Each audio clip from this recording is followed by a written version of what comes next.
Brought to you by Hit Point Presses. Massive Tarrasque sale. I have been seeing many comments about how you don't want a cake RPG and that Gronster does not slake your dark thirst.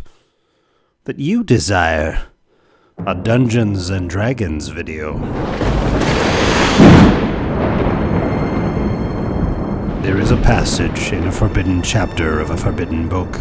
A book so feared that they did not give it a name, simply calling it 20 and 24. You should have been more specific! Alright, so in 5e there was a... Okay, well, this is kind of worth talking about anyways. If you play 5e and you cast a spell using a bonus action, a spell of any kind, even a cantrip, the only other kind of spell you can cast for the rest of your turn is a cantrip with a casting time of 1 action. Which left this weird loophole where the easiest way to cast multiple leveled spells in 1 turn was to take a dip into fighter or be a Eldritch Knight. Surprisingly, magic items like a Wand of Magic Missile don't subvert that rule. If you cast any spell as a bonus action, then tried to use the wand to cast your spell on your action, it wouldn't work, because items like the wand specifically allow you to cast spells and thus follow spellcasting rules. What isn't Magic Missile? A cantrip with a casting time of 1 action. Correct. Tell him what he's won. Nothing. But that also means that you can probably use meta magic on your Magic Missile Wand Magic Missiles, so it's give and take. Wait, oh yeah. In the Forbidden Player's Manual, they changed that to a much less confusing, you can only cast a spell using a spell slot once on your turn. This closes the fighter loophole. It's simpler, great. I mean, terrible, bad. We all hate it. Because it also further nerfs Counterspell, a beloved part of the game that we historically have never complained about. If you cast a spell on your turn, it's arguable that you can't Counterspell because Counterspell also uses a spell slot. Unless you used a magic item to cast the spell. Magic items are a lot easier to get now, especially creating them. With 2 enormous exceptions, magic item creation in 2024 is the same as it was before. You need the tools you'd need to make the item if it weren't magic, and you need to know how to use them, as well as time and exotic supplies.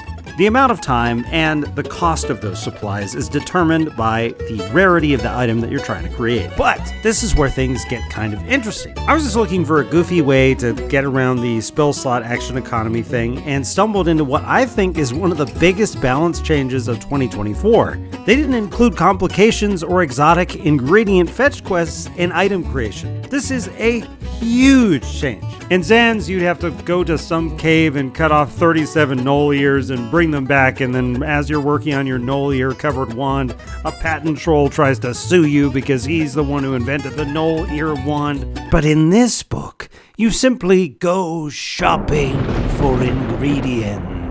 The only control is on whether or not you can find the exotic supplies needed, and that's a percentile roll. 75% chance in cities, 25% chance in towns, both with only a 7-day cooldown. So, short version, as long as you know the spell being cast by the item, you just need some woodworking tools, 200 gold, and 10 days, you got yourself a Wand of Magic Missile or an Enspelled Staff. Do you have any buddies that are carpenters? Guess what? Cut that time in half. Anyway, I mean, at this point, it was less important to me, but the fact is that these items can bypass the 1 spell slot per turn thing because they use charges and not spell slots. Thief Rogues can use magic items as a bonus action, don't think about it. That said, I feel like it's just a bigger deal overall. And look, you could always and will always ignore shit in the DMG. I'm not forcing people to do this at their tables, I'm just saying this is the base assumption of this dark book. Probably. 200 gold is not a lot, and 10 days during downtime, or if you just travel a little slower, is not a lot either.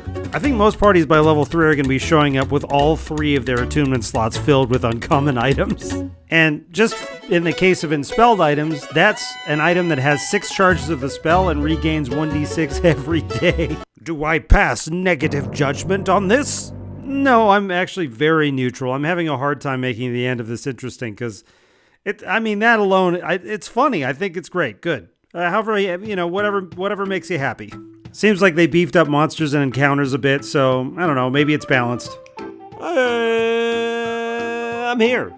like Patreon, subscribe. There are more 5e videos on their way, but before then, there will be a Cold Road video, which is the next video coming out. Search for it a ton. It's gonna search for it so much, then the algorithm won't bury it. I'm also looking at Pathfinder 2e, so if they're, favorite spells that you want me to take a look at, put them in the comments. Thanks for watching this video, brought to you by a paid sponsorship for Hit Point Press's massive Tarrasque sale. And by massive, I mean the miniatures. 20% off on the last of their massive Tarrasques, never to be reprinted. But there's also a ton of miniatures on sale over there, including Hecna Minis, which are 30% off. So to round out that collection, follow the link in the description.